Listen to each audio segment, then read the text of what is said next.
السلام علیکم ورحمۃ اللہ وبرکاتہ۔ محترم ناظرین کرام، سٹی انڈیا اسلامک چینل کے ذریعے عید الاضحیٰ کے مناسبت سے قربانی کے فضائل حضرات کی خدمت میں رکھنا چاہتا ہوں۔ سب سے پہلی بات یہ ہے کہ قربانی ایک ایسی عظیم الشان عبادت ہے کہ اللہ تعالیٰ نے اس کے بارے میں قرآن میں ارشاد فرمایا، لِكُلِّ أُمَّةٍ جَعَلْنَا مَنْسَكًا، یعنی قربانی ایسی عبادت ہے کہ ہم نے ہر امت اور ہر قوم کے اندر اس عبادت کو مشروع کیا تھا، یہاں تک کہ اللہ تعالیٰ نے حضرت آدم علیہ السلام کے 2 بیٹوں کی قربانی کا تذکرہ بھی قرآن مجید میں فرمایا ہے۔ چنانچہ فرمایا، وَاتْلُ عَلَيْهِمْ نَبَأَ بَنِي آدَمَ بِالْحَقِّ، اے نبی جی آپ حضرت آدم علیہ السلام کے 2 بیٹوں کا تذکرہ قرآن میں کیجئے۔ اذ قربا قربانا فتقبل من احدهما ولم يتقبل من الاخر، جس وقت ان دونوں نے اپنی قربانی اللہ تعالیٰ کے دربار میں پیش کی تو اللہ تعالیٰ نے ان دونوں میں سے ایک کی، یعنی جو فرما بردار تھے حضرت حابیل کی قربانی کو اللہ تعالیٰ نے قبول فرمایا، ولم يتقبل من الاخر، اور دوسرا جو نافرمان بیٹا تھا حضرت آدم علیہ السلام کا، جس کا نام قابل تھا اور وہ قاتل بھی تھا حضرت حابیل کا، تو اللہ تعالیٰ نے اس کی قربانی کو قبول نہیں فرمایا۔ تو گویا کہ ہر امت میں اللہ تعالیٰ نے قربانی کو مشروع کیا ہے، لیکن حضرت آدم علیہ السلام کی جو قربانی ہے وہ ایک بے مثال قربانی ہے اور عظیم قربانی ہے، کیونکہ اللہ تعالیٰ نے حضرت ابراہیم علیہ السلام کو باوجود یہ کہ وہ خلیل اللہ تھے، اللہ تعالیٰ کے خاص دوست تھے، اور ساری زندگی وہ دعائیں کرتے تھے، رب ہب لی من الصالحین، رب ہب لی من الصالحین۔ اللہ تعالیٰ نے ان کو بہت سارے جگہوں پر آزمایا، وَإِذِ ابْتَلَىٰ إِبْرَاهِيمَ رَبُّهُ بِكَلِمَاتٍ فَأَتَمَّهُنَّ، اور اللہ تعالیٰ قرآن میں حضرت ابراہیم علیہ السلام کی تعریف بھی فرما رہے ہیں کہ جب بھی ہم نے اپنے خلیل کو آزمایا وہ اپنی آزمائش میں پورے اترے، ہمیشہ وہ کامیاب ہوتے رہے ہماری آزمائش میں۔ تو اسی آزمائش کی ایک کڑی یہ بھی تھی کہ اللہ تعالیٰ نے ان کو اولاد نہیں دی تھی، ساری زندگی وہ دعائیں کرتے رہے، یہاں تک کہ جب ان کی عمر 90 سے زیادہ کی ہو گئی تو اللہ تعالیٰ نے ان کی زندگی بھر کی دعاؤں کو قبول کیا اور ان کو حضرت اسماعیل علیہ السلام کی شکل میں، اور پھر کچھ دنوں کے بعد حضرت اسحاق علیہ السلام کی شکل میں اللہ تعالیٰ نے اولاد عطا فرمائی۔ تو پھر سب جانتے ہیں کہ کیسی کیسی آزمائش حضرت اسماعیل علیہ السلام کو لے کر اللہ تعالیٰ نے حضرت ابراہیم علیہ السلام کی یہ کہا کہ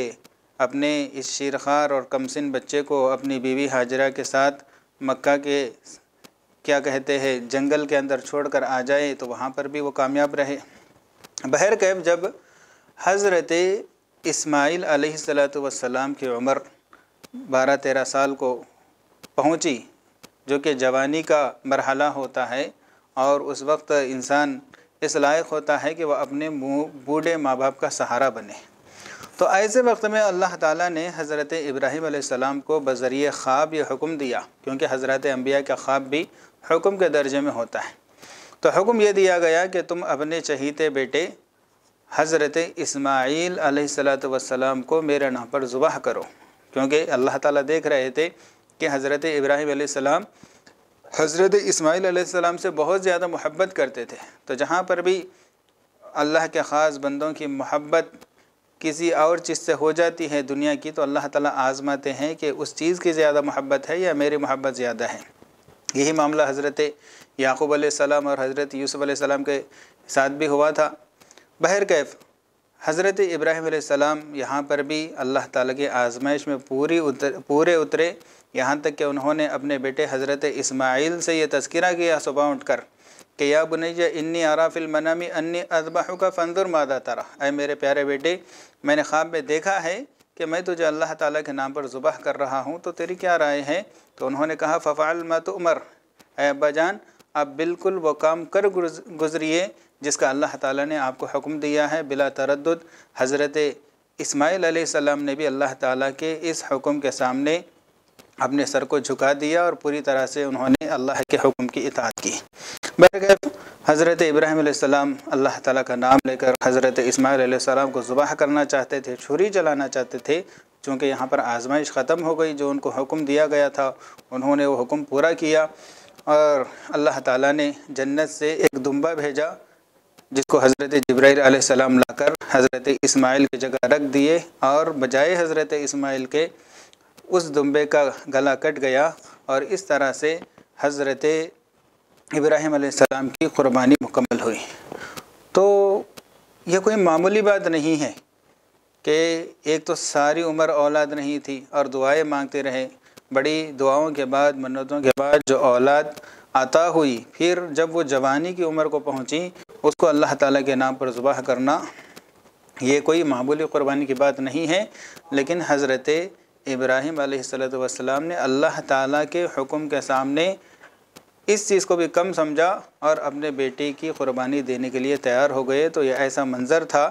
کہ دیکھنے والوں نے ایسا منظر کبھی نہیں دیکھا ہوگا۔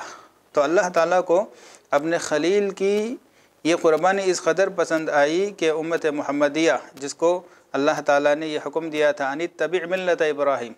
یعنی نبی کریم صلی اللہ علیہ وسلم کو اللہ تعالیٰ نے حکم دیا کہ آپ ملت ابراہیمیہ کی پیروی کیجئے، تو وہیں پر یہ بھی حکم دیا کہ قیامت تک آنے والی آپ کو ماننے والی مسلمان امت کے لیے ہم نے قربانی کے عمل کو مشروع کیا ہے، لہٰذا ہر صاحب نصاب مسلمان پر قربانی کا ادا کرنا یہ واجب اور ضروری ہے۔ بہرکیف اللہ تعالیٰ قرآن میں قربانی کے جانور کا تذکرہ کرتے ہوئے ارشاد فرماتے ہیں کہ وَالْبُدْنَ جَعَلْنَاهَا لَكُم مِّن شَعَائِرِ اللَّهِ، یعنی قربانی کے جانور کو اللہ تعالیٰ نے شعائر اللہ میں شمار کیا ہے۔ اللہ تعالیٰ کے دین کے خاص علامتوں کے اندر سے ایک علامت قربانی کا جانور ہے، اور کہا فَاذْكُرُوا اسْمَ اللَّهِ عَلَيْهَا صَوَافَ لَكُمْ فِيهَا خیر، فرمایا کہ اس کے اندر تمہارے لیے خیر ہے، لہٰذا تم قربانی کے جانوروں کو صفوں میں کھڑے کر کر اللہ تعالیٰ کا نام لے کر ان کو ذبح کرتے رہو۔ تو یہ تو قرآن پاک میں قربانی کا جو تذکرہ جن آیتوں میں آیا ہے میں نے آپ حضرات کے سامنے رکھا ہے۔ احادیث نبویہ صلی اللہ علیہ وسلم میں بھی قربانی کے بے شمار فضائل آئے ہیں، یہاں تک کہ ایک حدیث میں رسول اللہ صلی اللہ علیہ وسلم نے ارشاد فرمایا کہ قربانی کے جو دن ہیں، قربانی کے ایام کے اندر کوئی بھی نیک عمل کبھی بھی کرو اللہ تعالیٰ کو پسند آتا ہے، لیکن ان ایام میں اللہ تعالیٰ کو قربانی کے عمل سے زیادہ کوئی اور عمل اللہ تعالیٰ کو اتنا پسند نہیں آتا۔ تو قربانی کے دنوں میں سب سے زیادہ اللہ تعالیٰ کا پسندیدہ عمل بندوں کی جانب سے وہ قربانی ہے، اور فرمایا کہ جو قربانی کا جانور ہے یہ قیامت کے دن اپنے سینگوں کے ساتھ، اپنے بالوں کے ساتھ، اپنے کھروں کے ساتھ اللہ تعالیٰ کے دربار میں حاضر کیا جائے گا۔ اور اتنا ہی نہیں بلکہ قربانی کا جانور جب ذبح کیا جاتا ہے اس کے خون کے قطرے زمین پر گرنے سے پہلے اللہ تعالیٰ کے یہاں وہ مقبول ہو جاتا ہے۔ اسی لیے اس حدیث کے آخر میں رسول اللہ صلی اللہ علیہ وسلم نے ارشاد فرمایا جب اس قدر اس کے فضائل ہے اور فوائد ہے تو فطیبوا بہا نفسا، تو قربانی کو خوش دلی کے ساتھ انجام دینا چاہیے۔ ایسا نہیں ہے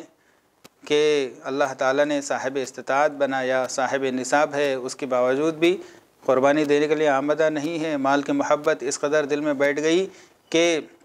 دنیا کے چند روپیے اور کھوٹے سکوں کے بدلے میں اتنے عظیم نعمت کو اور اتنے بڑے ثواب سے محروم ہونا، یہ انتہائی واقعتاً محرومی کی بات ہے۔ تو سب سے پہلی بات تو جو صاحب نصاب ہے ان کو قربانی دینے کی پوری کوشش کرنی چاہیے، اور جو لوگ قربانی دیتے ہیں ان میں سے بھی بعض لوگ وہ ہوتے ہیں جو ناگواری کے ساتھ دیتے ہیں، یعنی اگر ہم قربانی نہیں دیں گے تو لوگ کیا سمجھیں گے، خاندان والے کیا بولیں گے، کیونکہ جب قربانی نہیں دیں گے تو ان تک گوشت نہیں پہنچایا جائے گا، تو انہیں سمجھ میں آ جائے گا کہ ہم نے قربانی نہیں دی۔ تو محض لوگوں کے طعن اور تشنیع سے بچنے کے لیے قربانی دیتے ہیں، یہ بھی انتہائی قابل مذمت چیز ہے۔ قربانی تو اللہ تعالیٰ کی رضا کے لیے ہی دینا ہے، اور بعض لوگ دیتے ہیں تو پھر اس کے اندر فخر و تفاخر کے طور پر لوگوں کو دکھاوے کے لیے اور ایسے ایسے جانور خریدتے ہیں۔ یہ بات تو ٹھیک ہے کہ اچھا اور صحت مند فربا جانور خریدنا چاہیے، لیکن اس کے اندر غیر ضروری خصوصیات بیان کیے جاتے ہیں، اور ایک ایک جانور 20 لاکھ 30 لاکھ 50 لاکھ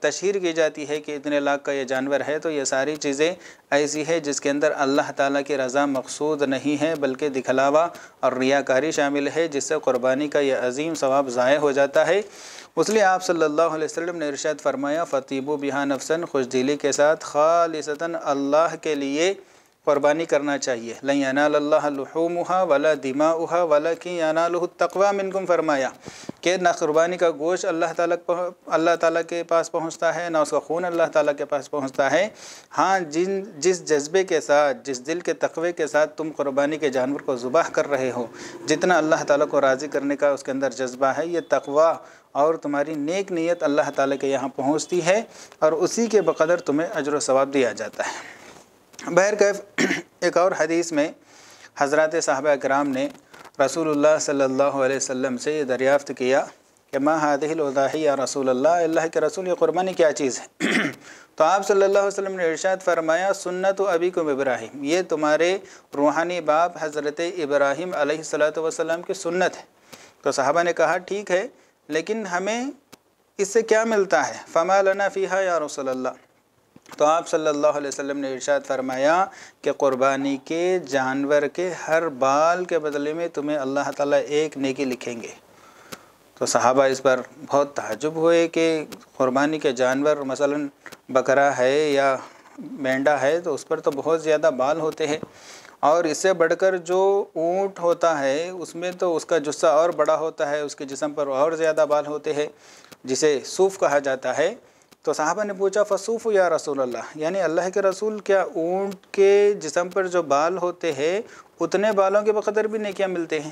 تو رسول اللہ صلی اللہ علیہ وسلم نے ارشاد فرمایا ہاں بکل شعرۃ من الصوف حسنۃ،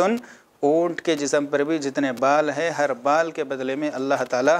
ایک نیکی عنایت فرماتے ہیں۔ تو کس قدر جو ہے نا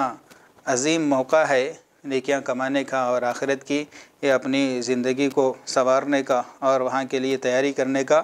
ایک اور حدیث میں آپ صلی اللہ علیہ وسلم نے اپنے لخت جگر بیٹی حضرت فاطمہ رضی اللہ تعالی عنہا سے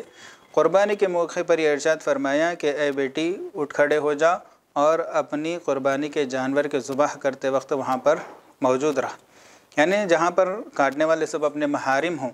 کوئی غیر محرم نہ ہو اور کسی طرح کی بے پردگی کا امکان نہ ہو، تو عورت کے لیے بھی یہ بہتر ہے کہ وہ اپنی نام کا قربانی کا جانور جب ذبح کیا جا رہا ہے تو وہاں پر موجود رہے۔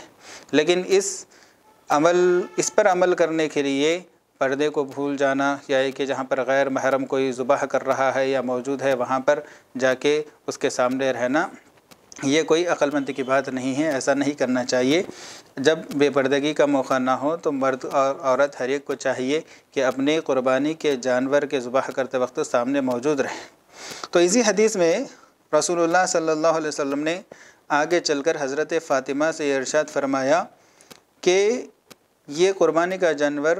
تیرے لیے بخشش کا سبب بنے گا، کیونکہ اس کا پہلا قطرہ جب زمین پر گرتا ہے اس سے پہلے ہی اللہ تعالیٰ تیرے سارے گناہوں کو معاف فرما دیتے ہیں۔ تو صحابہ نے پوچھا کہ اللہ کے رسول یہ کیا آپ کی بیٹی کے لیے اور آپ کے اہل خانہ کے لیے یعنی اہل بیت کے لیے یہ ثواب خاص ہے یا سب مسلمانوں کے لیے عام ہے؟ تو آپ صلی اللہ علیہ وسلم نے ارشاد فرمایا میرے خاندان والوں کے لیے خاص بھی ہے، اور اس کی برکت سے اللہ تعالیٰ نے ساری امت مسلمہ کے لیے اس حکم کو عام بھی فرمایا، یعنی امت کا کوئی بھی فرد اس قربانی کے عمل کو خالصتاً اللہ کے لیے انجام دے گا تو وہ اس کے گناہوں کے بخشش کا سبب بنے گا۔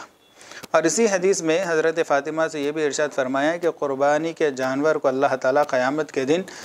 میزان پر، یعنی جب اعمال انسان کے تولے جا رہے ہو اس وقت اللہ تعالیٰ قربانی کے جانور کو اس کے وزن کا 70 گنا بڑھا دیں گے، یعنی 70 گنا اس کے وزن کو بڑھا کر اللہ تعالیٰ میزان عمل کے اندر رکھیں گے، جس کی وجہ سے انسان کی نیکیوں کا پلڑا جھک جائے گا، جو کہ اس کے لیے آخرت کی کامیابی کا ایک بہت بڑا سبب ہوگا۔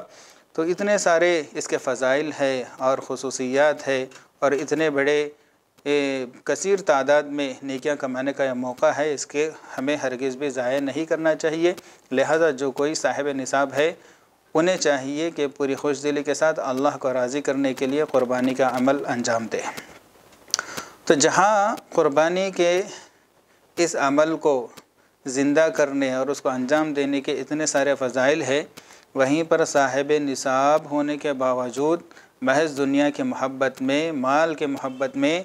اس پریشانی یہ پریشانی محسوس کرتے ہوئے کہ اس میں تو ہمارا مال لگے گا، اگر کوئی قربانی نہیں دیتا، اس پر سخت وعید بھی رسول اللہ صلی اللہ علیہ وسلم نے بیان فرمائی ہیں اور کہا کہ من وجد ساعتاً فلم یضحی فلا یقربن مصلانا، کہ جس کو اللہ تعالیٰ نے استطاعت دیا ہے، مال دیا ہے اور ضرورت سے زیادہ مال دیا ہے، جس کی وجہ سے وہ صاحب نصاب ہے شریعت کی نظر میں، اس کے باوجود بھی اگر کوئی قربانی نہیں دیتا تو آپ صلی اللہ علیہ وسلم نے فرمایا کہ ایسے شخص کو بالکل بھی ہمارے عیدگاہ کے قریب آنے کی بھی ضرورت نہیں ہے، یہ سچا مسلمان ہی نہیں ہے جو اللہ تعالی کی محبت میں صرف دنیا کے چند کھوٹے سکے قربان کرنے کے لیے تیار نہیں ہیں، جبکہ اس کے سامنے میرے خلیل حضرت ابراہیم علیہ السلام کی اپنے بیٹے کو قربان کرنے کی داستان موجود ہے۔ تو ایسا شخص کیسے سچا مسلمان ہو سکتا ہے، کیسے اللہ تعالیٰ کا سچا بندہ ہو سکتا ہے؟ تو اس کو مسلمانوں کے ساتھ عید کی خوشیاں منانے کا بالکل بھی حق نہیں ہے۔ تو آپ صلی اللہ علیہ وسلم باوجود یہ کہ اتنے مشفق اور مہربان ہیں، لیکن پوری سختی کے ساتھ آپ نے ارشاد فرمایا کہ ایسا شخص بالکل بھی ہمارے عیدگاہ کے قریب نہ آئے۔ تو عزیز ساتھیوں، بہت زیادہ فکر کرنے کی بات ہے کہ کتنی سخت وعید ہے، اس لیے اللہ تعالیٰ سے دعا گو ہوں کہ اللہ تعالیٰ ہم میں سے جو صاحب نصاب ہے سب کو پوری خوش دلی کے ساتھ، اخلاص کے ساتھ قربانی دینے کی اللہ تعالیٰ توفیق عطا فرمائے اور ہماری قربانیوں کو اللہ تعالیٰ قبول فرمائے۔ آخر میں اپنی جانب سے اور سٹی انڈیا اسلامک چینل کے انتظامیہ اور اسٹاف کی جانب سے آپ سبھی کی خدمت میں عید الاضحیٰ کی مبارکبادی پیش کرتا ہوں۔ والسلام علیکم ورحمۃ اللہ وبرکاتہ۔